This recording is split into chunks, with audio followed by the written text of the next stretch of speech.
threat saying Sidhu's deportation back to India is paused. The federal government awaits an audit explanation from the FSIN. The Sask NDP looks to make amendments to the Compassionate Intervention Act. Live from our studios in Regina, this is CTV News. Good evening. The minister in charge of funding the Federation of Sovereign Indigenous Nations is addressing the recent forensic audit. As Keenan Sorokhan tells us, she's warning the FSIN to provide an explanation in the rather near future. The Minister of Indigenous Services Canada is putting the FSIN on notice. Time is running out for leadership to accept the forensic audit and answer questions. I'm observing what kinds of decisions are being taken. I'm trying to hold that space, but this is not a space with unlimited time. Sitting down for a one-on-one interview, Minister Mandy Golmasti says her office has found it challenging to work with the FSIN about the findings of a forensic audit calling for nearly $29 million of ineligible and unsupported spending to be repaid. I hope that at FSIN, they will see that there's an opportunity to work together, but the decision will ultimately lay with them and what their next step is. Golmasti understands a lot of spending in question came during the pandemic, where there was no blueprint during the hectic time, but a lot of decisions come back to standard operating practices that her office is having trouble following. Golmasti wouldn't say if the FSIN has been able to provide further documentation and reduce the repayment amount, and she wants the FSIN to explain itself to the 74 First Nations that make up the organization. Part of this is ensuring that leadership communicates to their membership clearly, with transparency, with accountability, why they have taken some decisions. Earlier this month, a resolution passed at the FSIN's Spring Assembly rejecting the audit and asking members of its Treasury Board to sign NDAs. The FSIN did not respond to an interview request Monday, but Golmasti expects nations will have tough questions for leadership. I hope that membership is really going to, have the reflection of what it is they're trying to understand from their leaders. Golmasti wouldn't give a timeline for what happens next, but she says it's the job of leadership to be accountable and transparent, with time running out for the FSIN to respond. Keenan Sorokhan, CTV News, Saskatoon. Two men, a 29-year-old and a 26-year-old, have been charged in Regina's second homicide of the year. Early in the morning on April the 13th, officers were called to the 3100 block of 5th Avenue for an injured man. Officers performed life-saving measures, but the man, 36-year-old Miles Anderson, was declared dead on scene by first responders. On April the 24th, police searched a home on a 1600 block of Toronto Street, and they arrested 29-year-old Blaine Okamasim. He made his first court appearance on the charge of second-degree murder this morning in Regina, while 26-year-old Jordan Goodpipe was arrested earlier today. He will make his first court appearance tomorrow morning, also up for second-degree murder. 5 people are facing more than 60 charges combined after a major drug bust performed by Yorkton's RCMP trafficking response team. On April the 24th, RCMP conducted search warrants at residential properties in Yorkton, Bredenbury, Bangor, and Yarram of Orkney. Officers seized several items, including 340 grams of cocaine, more than 1,000 grams of methamphetamine, 2,200 opioid pills, more than 1 kilogram of illicit cannabis, a handgun, a crossbow, and brass knuckles, just to name a few things. A 43-year-old man and a 29-year-old woman from Bangor, 2 men, 24 and 25 years of age from Yorkton, and a 51-year-old woman from Bredenbury are facing charges. They all appeared in Yorkton court today. Now, the drug crisis in Saskatchewan continues, with overdose numbers peaking in Regina and Saskatoon. The Saskatchewan NDP is making recommendations on Bill 48 that they believe will help address the issues on the addictions front line. Mick Fable has more.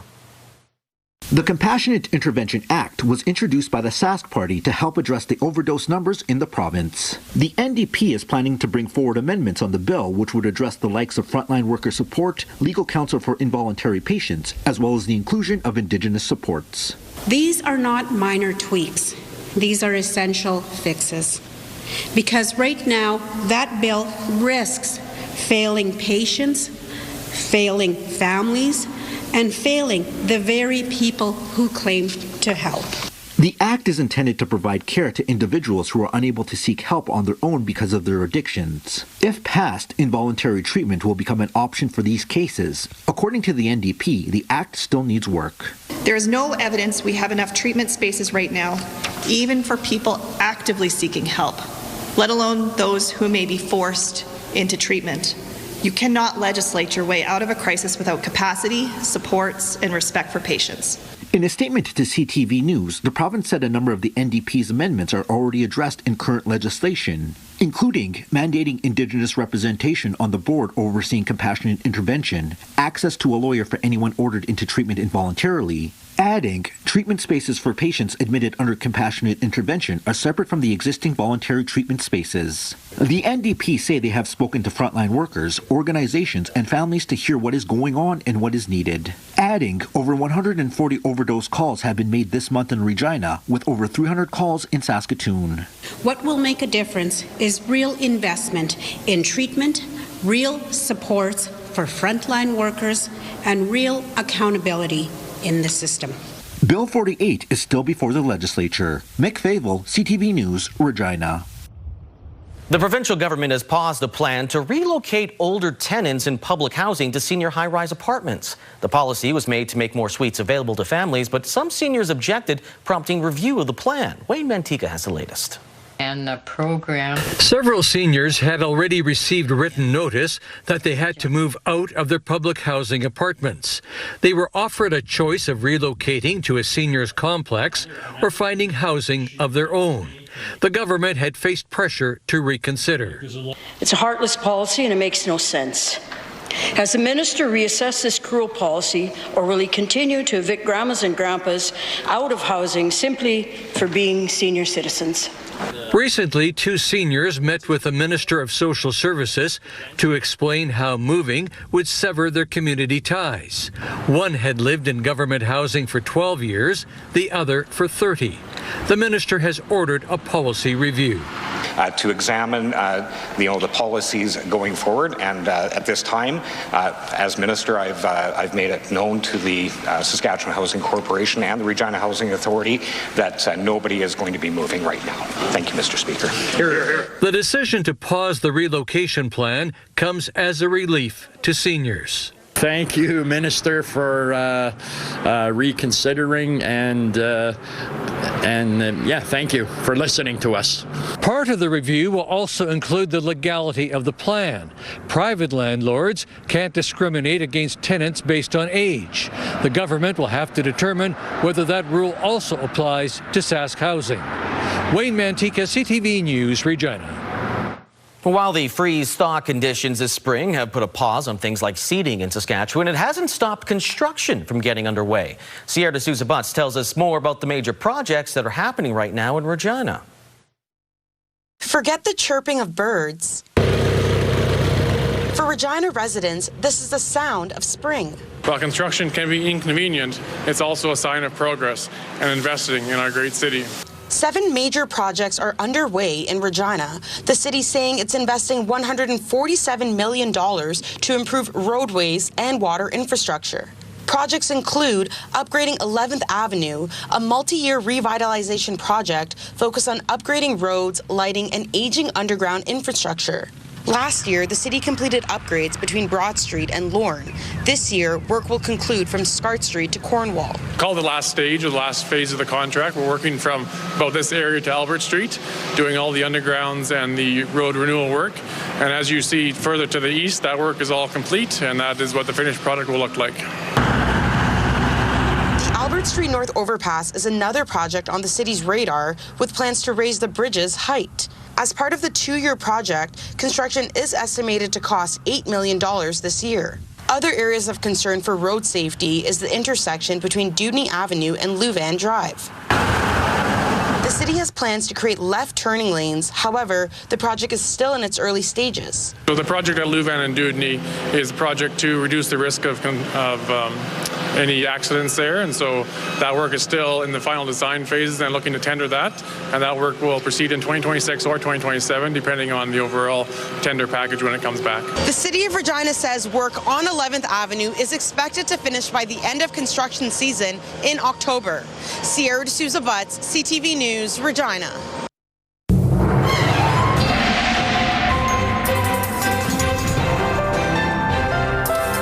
Sabine joins us now for our first look at weather. Yes, the snow hit us a little harder in some places compared to Regina, but are we safe from the snow this week? Yes, we are. I can say that with most confidence. I get worried when I say that, but as of right now, we got a whole lot of sunshine expected in the forecast for this week, and temperatures just gradually warming up, reaching close to 20 degrees, if not in the 20s by the time we get into Friday. But today maybe didn't feel that way. We only warmed up to about 2 degrees, and that was just about an hour ago, whereas the average normally we're sitting at about 15, 16 degrees. But that we should get to by Wednesday.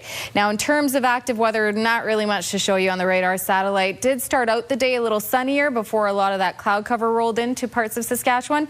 But like I said, there's more sunshine expected as we head into the rest of this week, and those temperatures continuing to gradually warm up. I'll have more details coming up in your full forecast. Lee?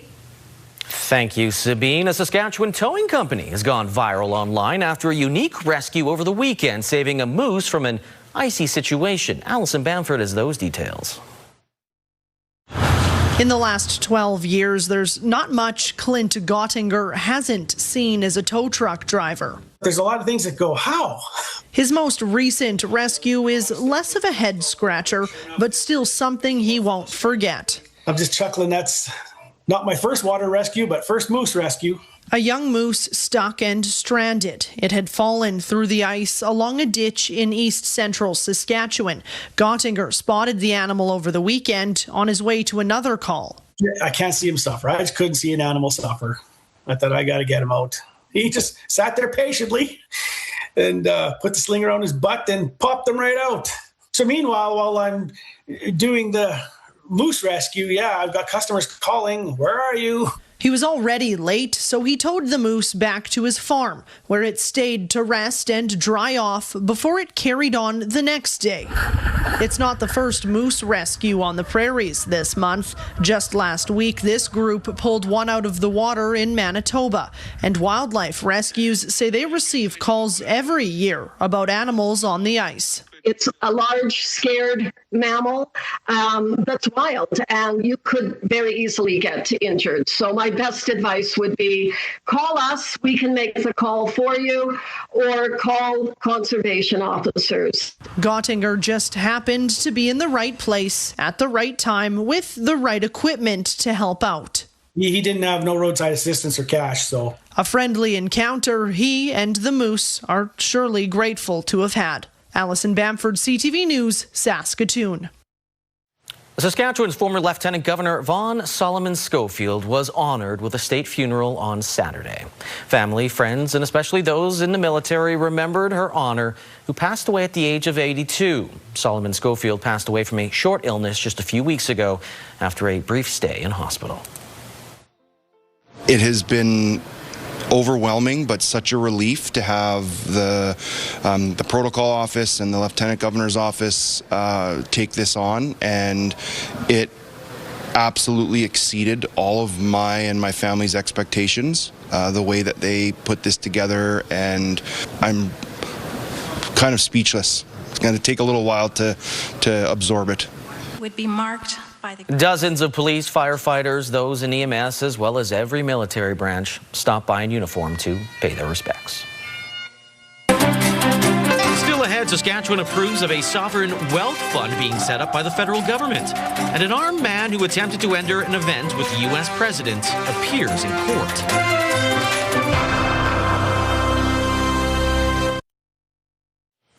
The truck driver responsible for the 2018 Humboldt Broncos bus crash was set to be deported to India today, but in a last-minute ruling, a federal court judge says he can stay in Canada for now. Lawyers for Jaskarat Singh Sidhu were in federal court on Friday in a bid to stop his deportation. Following the hearing, the judge granted a temporary deferral, while another case continues. That case challenges a decision by the Canada Borders Services Agency not to delay his removal as he awaits a ruling on a humanitarian application to stay in Canada. Sidhu, a Calgary truck driver, ran a stop sign back in 2018, crashing into the bus that was carrying the Humboldt Broncos at the junction of Highways 35 and 335. 16 people were killed, 13 others injured. His lawyer says Sidhu's son has a medical condition that could put him at risk in India due to poor air quality, and says the family was facing separation. They were extremely upset about facing the fact that, on Monday morning he would have to be deported, and the family could be broken up for years or even permanently. So when that decision came through on Friday saying that they had a reprieve, of course there's tremendous relief. Over the years, reactions from the team's families have been mixed, some supporting Sidhu's bid to stay, others saying he should be deported. Prime Minister Mark Carney has announced his government is going to create the Canada Strong Fund, the country's first sovereign wealth fund, with the federal government making an initial contribution of $25 billion. For those Canadians who want to participate in an even more direct way, we will make it easy for individual Canadians to invest in the fund and therefore own a small piece of nation-building projects and share in their returns. Carney says the fund will invest in major nation-building projects alongside the private sector. The returns will be reinvested to grow the fund and strengthen its capacity. Carney says many other resource-rich countries already have sovereign wealth funds. Saskatchewan Premier Scott Moe says he welcomes the discussion of a sovereign wealth fund, but added it needs to come alongside other efforts on the regulatory front. I would say the way for us to get there is for us to really make the efforts, concrete efforts in ensuring that we can attract that private sector investment and expand the industries that are creating wealth and jobs across this nation, including in our province. Some of those sectors include mining and energy. The province has previously explored the idea of creating a similar fund, but opted to pay down debt instead when given the chance to do so. Youth from across Canada and parents who have lost children to harmful online content showed up on Parliament Hill today, calling on the government to protect children online. Rachel Aiello was at the rally and has more. Time is up. Youth from across the country came to the nation's capital today with a clear message. The time is up. Stop the delay and protect the kids today.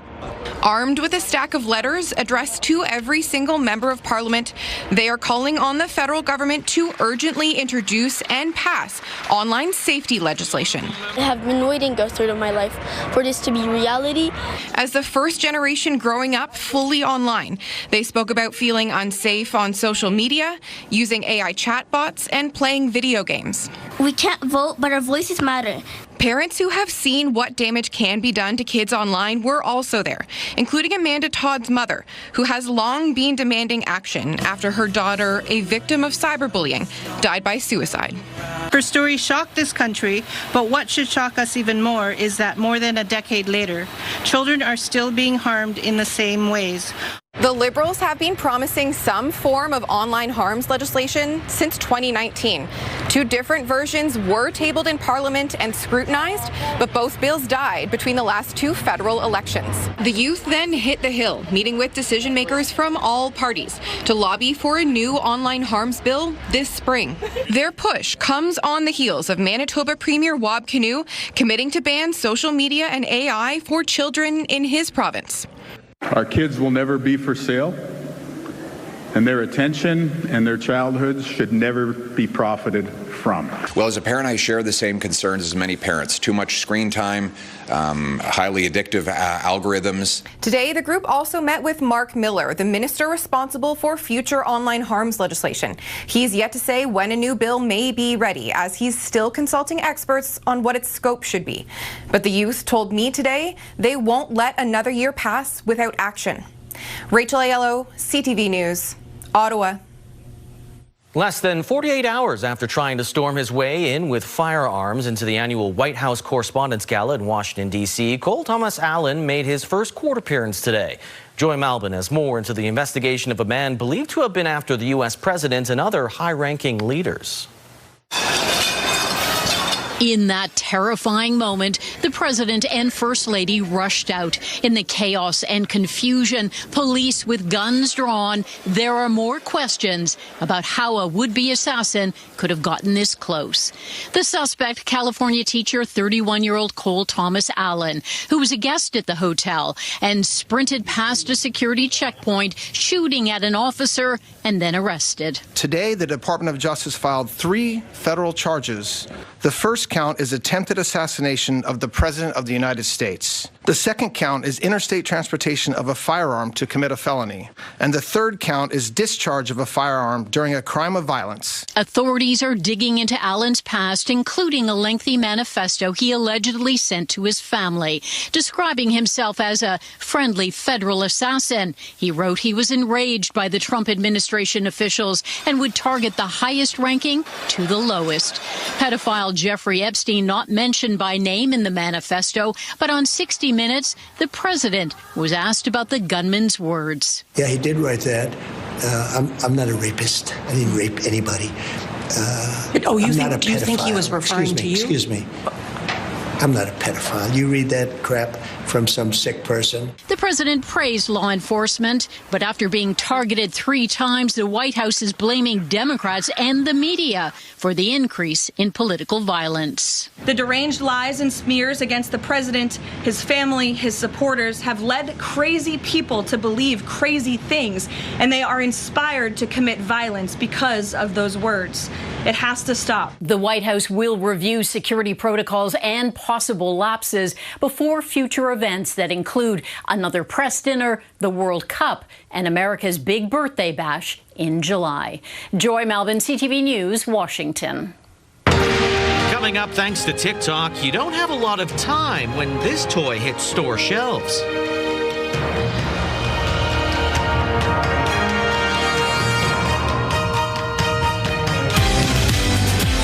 With temperatures warming up, it's maybe time to start thinking about doing some spring cleaning. Well, Tuesday on Your Morning, we're getting some cool hacks that may save you a little bit of time this year.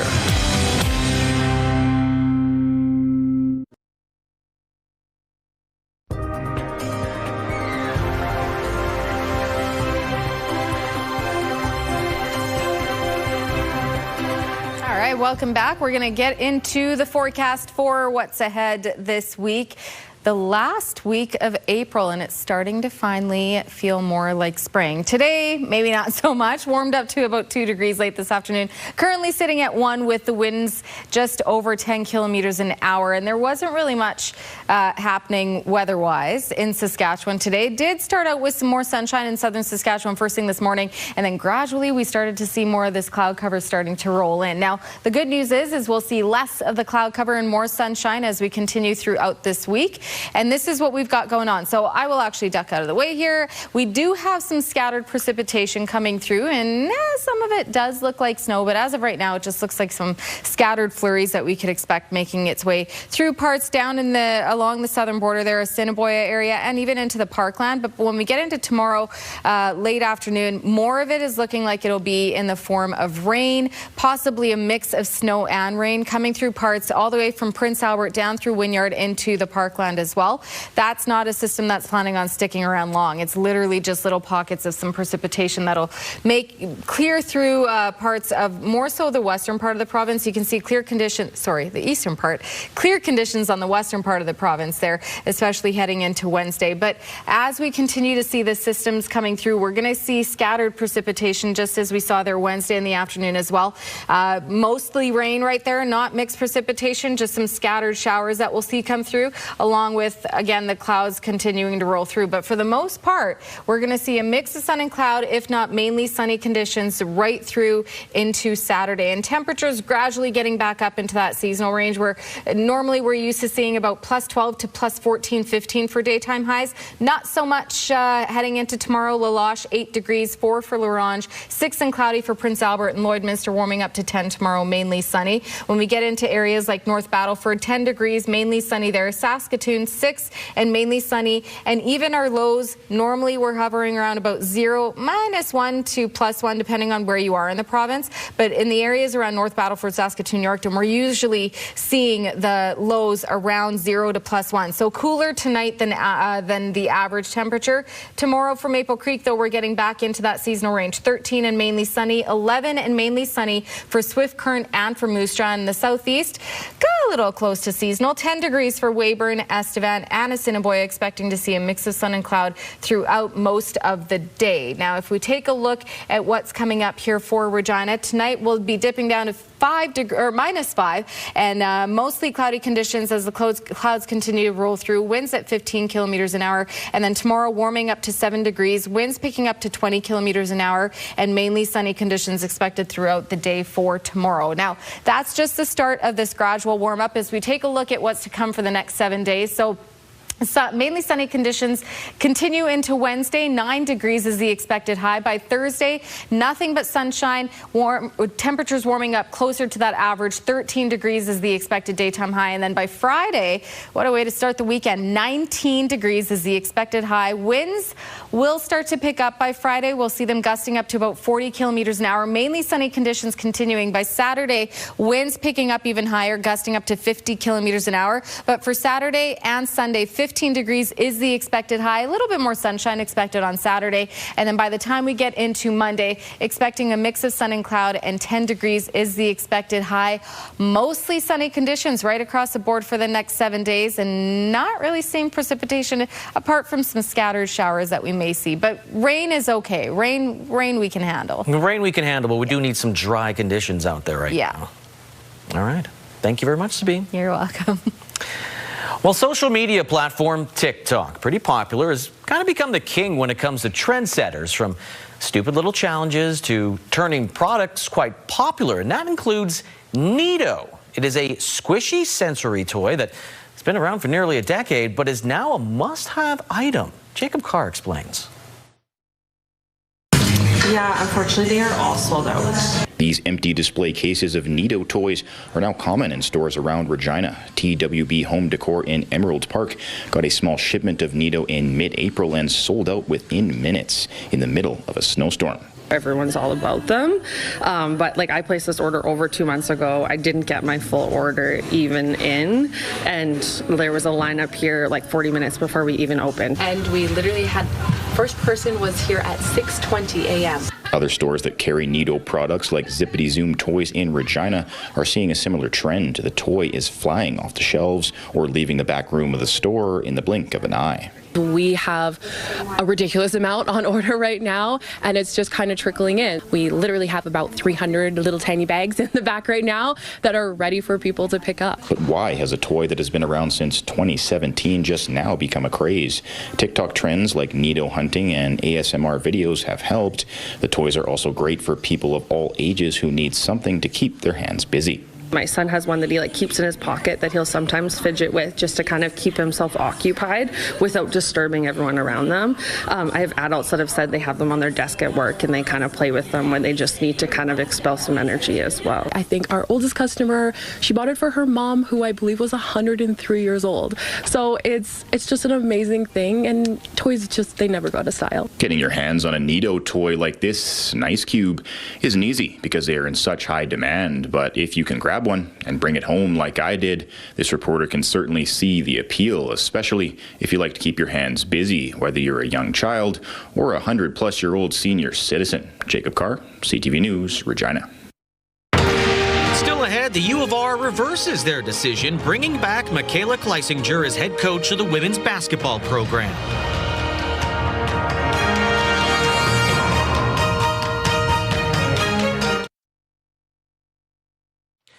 Michaela Kleisinger is back as the University of Regina Cougar women's basketball coach, this time with with the interim title removed after the school completed a review of its recruiting process last week. In an update to CTV News on Monday, U of R President Jeff Keshin saying the university has determined certain important factors, including the interim coach's demonstrated performance and the strong competitive record under her leadership, as well as her deep connection to the institution and the broader community, were not given the necessary weight and merit. In light of these considerations, an offer has been made and accepted by Michaela Kleisinger to lead the Cougar women's basketball team as head coach. The review launched last week followed claims Kleisinger was passed over for the position. She took over as interim coach of the Cougars last July after the departure of longtime bench boss Dave Taylor, leading the U of R to a 17-3 regular season record, matching a program best since the pandemic. The Cougars, though, did fail to reach the national tournament, but they were ranked as high as 4th in the country. While not the color they wanted, but the Regina Pack Canadians are returning home from the TELUS Cup with a bronze medal. Schultz and Pugh and Gardner out still, scored! Schultz led the way with 2 goals, 2 assists as the Pat Seas beat Kelowna 6-2 in the bronze medal game. Malachi Martin had a goal and 3 assists in the win as well. The Quebec-led team from Lévis hammered Halifax for gold. Pack Canadians, they were trying to become the first under-18 program to win the national championship 6 times. Meanwhile, WHL playoffs, the Prince Albert Raiders are heading to Medicine Hat for games 3 and 4 of the Eastern Conference Final, with the series deadlocked at 1 game apiece. And Oiring's got it on the attack. He's got Doobie with him. He'll find Doobie going to the net. Doobie cuts the backhand. Score! The Raiders exploded for 8 goals on Friday in front of a sold-out crowd, including a 3-point night for Aiden Oring.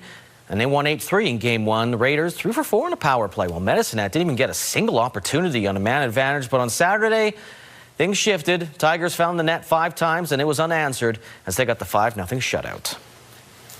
Well, new head coach and GM of the Swift Current Broncos, Travis Crickard, spoke to the media today for the first time since joining the WHL team.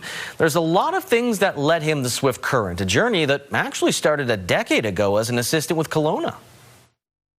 I remember I had the team's magnetic calendar in front of me, and my eyes were on Swift Current when we were playing Swift Current, and I said it could be Swift Current.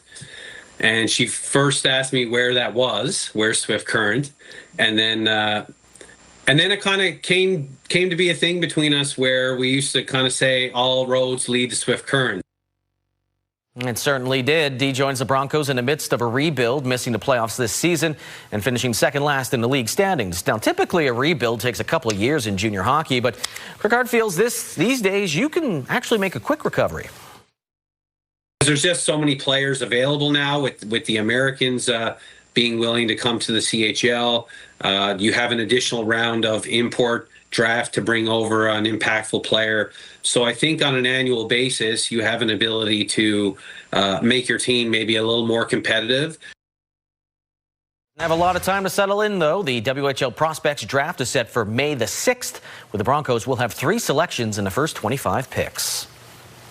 And while the SJHL season ended less than a week ago, there is already one coaching vacancy in the league. The La Ronge Ice Wolves today announcing that team head coach Kevin Kaminski have parted ways. Kaminski served as head coach and GM for 6 seasons, winning the league's Coach of the Year in his first year with the club back in 2020.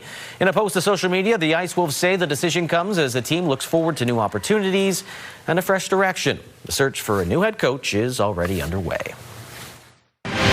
Still ahead, the operator of a Swift Current grain elevator won't have its license renewed.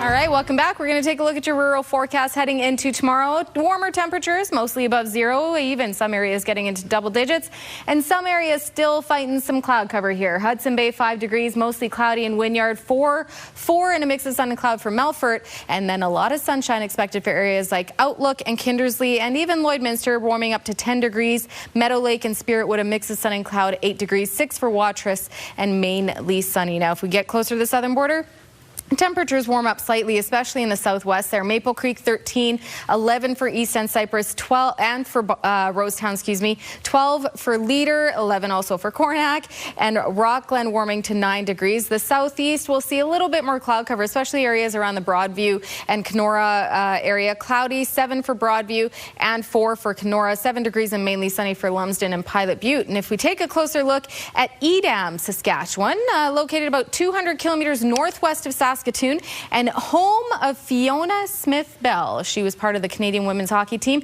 who helped bring home the silver medal at the 1998 Nagano Olympic Games. It's warming up to 9 degrees in Edam and mainly sunny conditions.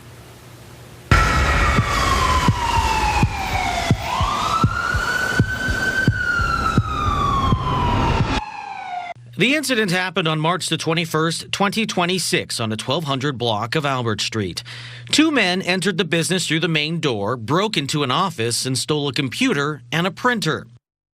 Suspect number 1 is described as a man wearing a black winter jacket, gray pants, black boots, a camo balaclava, and carrying a pink backpack. Suspect number 2 was a man wearing a green jacket, a plaid gray shirt, and brown pants. He was also wearing a black hat with a brim and black runners. If you know who these 2 are, call Crime Stoppers. I'm Constable Dana Adams with the Regina Police Service. Crime Stoppers will pay up to $2,000 cash reward for information on this or any other serious crime in Regina. Callers do not have to identify themselves. Calls are not traced or recorded. In Regina, Saskatchewan, and Canada, call Crime Stoppers at 1-800-222-TIPS. That's 1-800-222-8477. You can also access our website at www.reginacrimestoppers.ca. Remember, our community suffers when you remain silent. Please report crime. Crime Stoppers is brought to you by Leak Audiology, helping you live well with better hearing. The provincial government is increasing their funding for the Saskatchewan Highway Patrol. The Saskatchewan Highway Patrol's budget is expanding by $713,000 to $8.5 million in 26-27. This money will be used to hire 5 additional traffic officers to conduct more commercial inspections and enhance the ability to intercept illicit goods and materials. Last year, the Saskatchewan Highway Patrol conducted more than 8,000 commercial vehicle inspections. Right there, you're just going to see more presence on the highways and give them that opportunity to be more proactive with engaging with drivers on our highways and checking the safety of their vehicles that they're driving and operating. Officials say this investment will improve response times and increase Highway Patrol's visibility.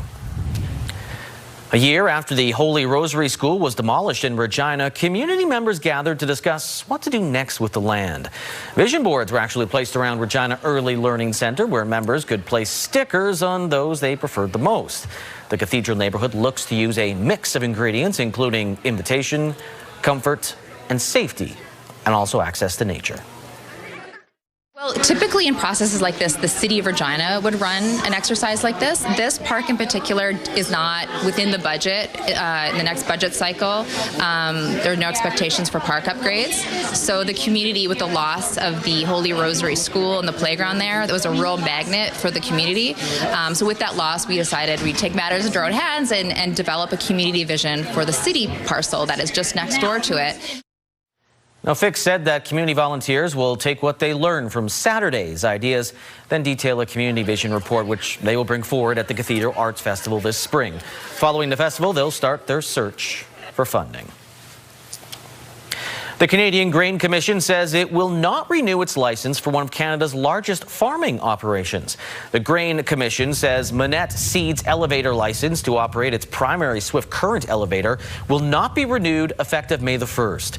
Manette Farms filed for creditor protection last week, and the Grain Commission advises any producers who are owed money to contact its Safeguards for Grain Farmers program as soon as possible.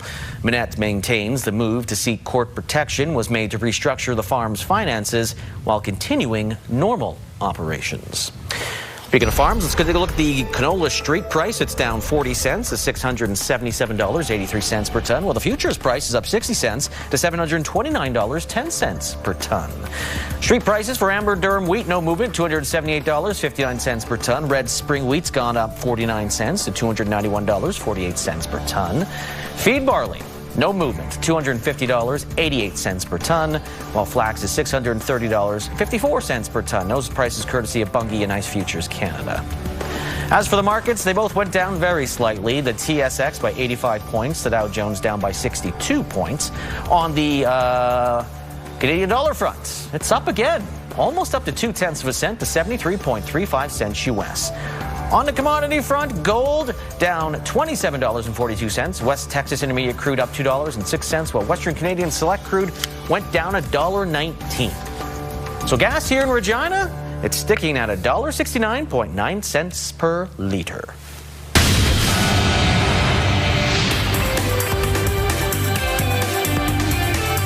Hello there. America's S&P 500 stock index and the tech-heavy NASDAQ composite both climbed to new record highs today, even as the conflict in the Persian Gulf threatens to keep oil prices high. Quarterly reports from Alphabet, Microsoft, Amazon and Meta are due on Wednesday, followed by Apple a day later. Investors are betting that massive artificial intelligence investments by most of those companies will pay off. But competition looms. China's DeepSeek is slashing prices charged to developers using its AI model. Canadian stocks are still down around 2% from their March 2nd high. Finally, global energy producer Shell is buying Canada's ARC Resources, which is a big player in natural gas. The deal is valued at more than $20 billion. ARC shares jumped 21%. The transaction is seen as an endorsement of the Prime Minister's policy of stimulating global energy exports. Shell will use ARC's gas for its LNG Canada export terminal in BC. That's the latest in business. I'm Andrew Bell of BNN Bloomberg.